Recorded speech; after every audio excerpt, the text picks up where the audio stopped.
Without missing a beat, a girl put her hand up and answered in all honesty, "Your sense of humor." Class had to stop for a few minutes until everyone could regain their composure. Teachers of Reddit, what's the funniest answer you've gotten from a student that technically wasn't wrong?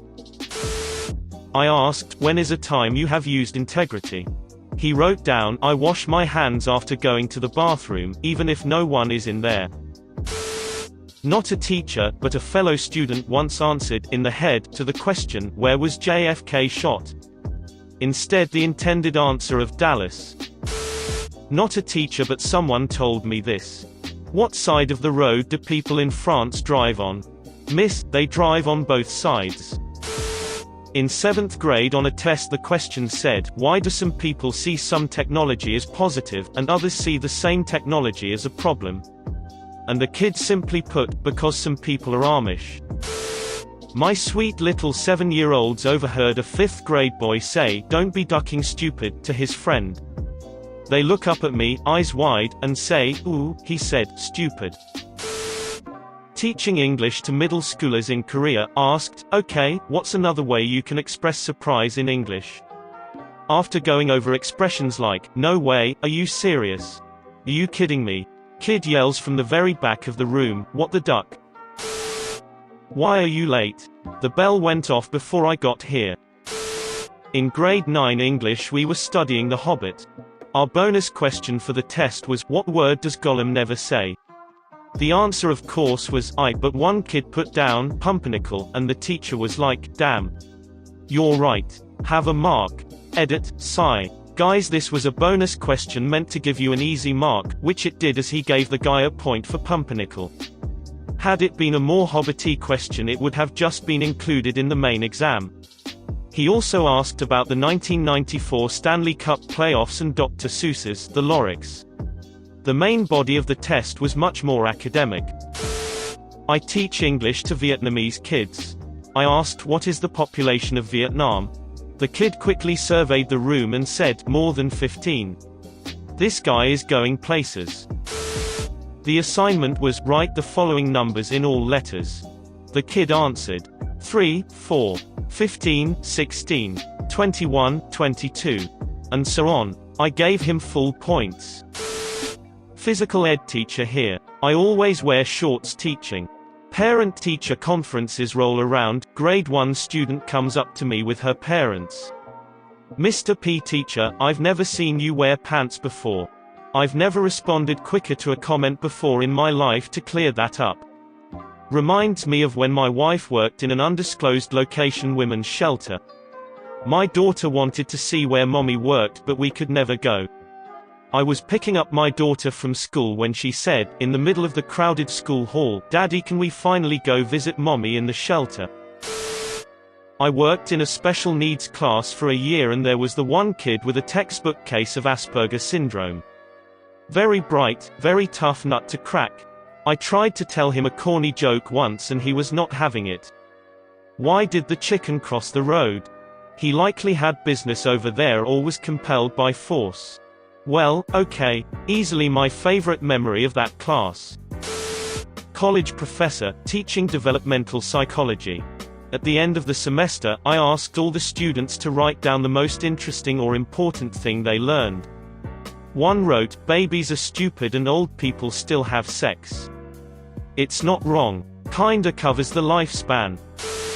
Name 2 ways to determine the height of a building using a barometer that is exactly 1 meter long. 1. Take the barometer to the top of the building, drop it, and time how long it takes to hit the ground. 2. Find the owner of the building and say, hey, I have this really awesome barometer I'll give you if you tell me how tall your building is. 3. Run a plumb line of the roof and mark it. Use the meter-long barometer to measure the length of the plumb line. 4. Stand the barometer on end and measure the length of the shadow it casts. Measure the length of the shadow cast by the building. The ratio of the length of the barometer to the length of its shadow will be the same as the ratio of the building height to the length of its shadow. I've got a story from my fiancée's childhood. They were testing her intelligence or awareness, and showed her an image with a TV in a room. The TV was turned on, showing a cartoon, and had a plant on top of it. Q. What's on the television? A plant. Apparently she just kept insisting in utter frustration until the administrator bothered to look at the image, and not the answer sheet. I teach and coach baseball. After our shortstop got thrown out on second for the third out, I told someone to pick up Will, in baseball terms meaning get his glove, and hat so he can go out to the field. This kid who was new to baseball, a big lineman-type football player, claps his hands and goes, "It's okay Will, you'll get them next time." I cried laughing. Edit, Will was the name of the shortstop. The kid who picked him up was genuinely being nice and thoughtful, but coming from this big intimidating kid it was really funny. The question. A man has to get a fox, a chicken, and a sack of corn across a river. He has a rowboat, and it can only carry him and one other thing. If the fox and the chicken are left together, the fox will eat the chicken. If the chicken and the corn are left together, the chicken will eat the corn. How does the man do it? Students answer, let the chicken eat the corn, and let the fox eat the chicken. Then bring the fox over. I teach English in Japan. When teaching my students, I asked, what do we say when someone is being too loud? One smartass says, shut up forever. More like, for ehbah. I had never said this. No clue where he learned it either. I nearly lost my cool, but he wasn't wrong. The correct answer is, be quiet, please, which I told him was more polite. He just grinned as if he knew, but didn't care. Smart kid. I'll miss him when I change jobs. Not the teacher but witnessed this in class. Sociology professor, why do you conform? Student, it has always been my goal in life to blend in. Soc professor, no more questions for you. I teach forensic science. We were going to be using iodine to fume fingerprints. Iodine vapor is no joke, so I terrify the students and use only 2 volunteers with goggles and respirators at the chemical hood. But, we still all go over the MSDS, PPE, and equipment. I spent maybe 5 minutes talking about everything and the chemical hood to my class of 30. Towards the end. So, someone tell me, what is a hood? A hand shoots up. Yes, student. It's like the place where you grow up. I facepalm, the class laughs, and I'm unable to pivot his answer in the moment. He's on the autism spectrum and wasn't trying to be funny. I have posted about this before. I am not a teacher, but my wife is an elementary school teacher. The kids were practicing their 2's times tables and the question said something along the lines of, John lives in his house with his mom, dad, brother, and grandpa. How many total hands do the people in John's house have altogether? The answer they were looking for was 10 and they wanted the students to show that 2 times 5 equals 10. This young man instead wrote, not enough information. What if someone lost a hand? He wasn't wrong. My wife just wrote, good thinking, on his assignment and gave him full credit. The kid was bright and knew his times tables, so that wasn't an issue. She also had his older brother as a student and said they were both smart, but jokesters. My wife now teaches kindergarten, this was when she taught 3rd grade, and said she misses the funny responses on tests. She used to have a full Word document of the funniest answers. Edit, apparently my use of full Word document isn't correct. Y'all can stop messaging me about that. She had a Word document of crazy things kids have said over the years.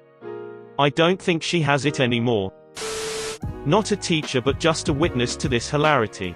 In science class in high school our teacher was talking about electricity and lightning and the effects of being electrocuted. He asked if anyone happened to know what is the first sense you lose when struck by lightning.